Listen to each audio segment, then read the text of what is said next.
Saudara-saudari yang terkasih dalam Tuhan Yesus Kristus, kita berjumpa kembali dalam sapaan rohani hari ini. Ada satu ayat dari Filipi 1 ayat 3 berbunyi, "Aku mengucap syukur kepada Allahku setiap kali aku mengingat kamu." Ayat ini kerap diupload, diunggah oleh anak-anak muda ke media sosial, dan khususnya bagi mereka yang sedang jatuh cinta. Ayat ini diunggah untuk menunjukkan rasa syukurnya akan kekasihnya.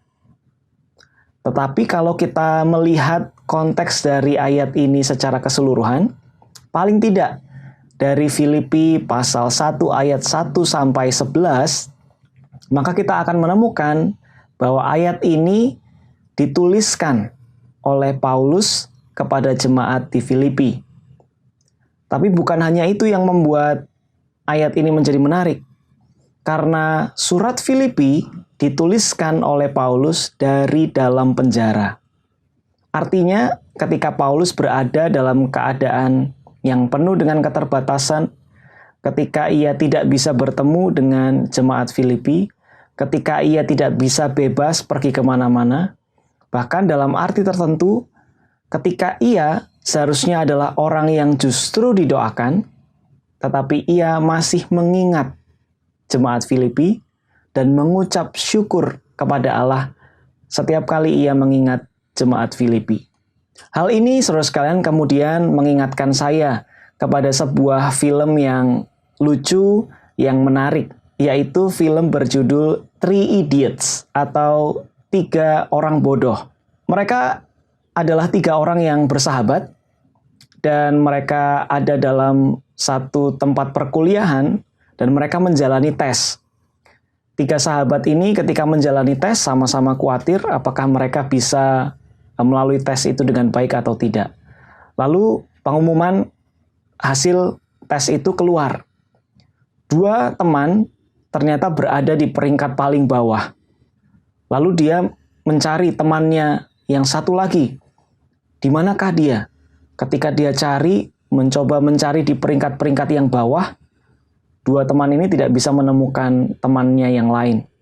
Dan mereka sedih karena menganggap bahwa satu temannya ini tidak lulus. Tapi setelah dicek lagi, ternyata satu teman ini malah justru ada di peringkat paling atas. Lalu ada ungkapan yang muncul demikian, "Kita sedih kalau melihat teman kita tidak lulus. Tapi kita lebih sedih kalau tahu teman kita ternyata menjadi yang terbaik." Saudara sekalian, dari ungkapan itu kemudian saya juga bisa merefleksikan apa yang dikatakan oleh Paulus di dalam Filipi 1 ayat 3. Di dalam keadaannya di penjara, Paulus masih bisa mengingat dan mengucap syukur atas jemaat Filipi. Dia tidak menggerutu, dia tidak mengeluh karena gara-gara aku memberitakan Injil nih, maka aku dipenjara. Tapi Paulus tahu betul apa yang jadi konsekuensi dari pemberitaan Injil itu. Bahwa ia mungkin ditolak, bahwa ia mungkin dipenjarakan. Oleh karena itu ia menerima keadaannya dengan berbesar hati. Dan dalam penjara, dia masih mengingat jemaat Filipi dan ia terus mendoakannya, bahkan bersyukur pada apa yang terjadi di jemaat Filipi. Kalau kita mau memperlebar konteks refleksi dari satu ayat tadi, mungkin kita juga bisa merenungkan dalam kehidupan kita sehari-hari. Kalau ada teman kita yang sukses, apa yang kita rasakan? Adakah muncul rasa syukur, ikut senang dengan apa yang menjadi pencapaian teman kita? Atau karena keadaan kita sedang terpuruk, kita jadi sulit untuk turut mengucap syukur akan keberhasilan orang lain? Saudara sekalian, dari satu ayat ini kita belajar bagaimana Paulus mengucap syukur bagi jemaat Filipi sekalipun Paulus ada dalam penjara. Semoga kita pun bisa juga mengucap syukur tiap kali kita mengingat keberhasilan atau keselamatan atau kebaikan orang lain.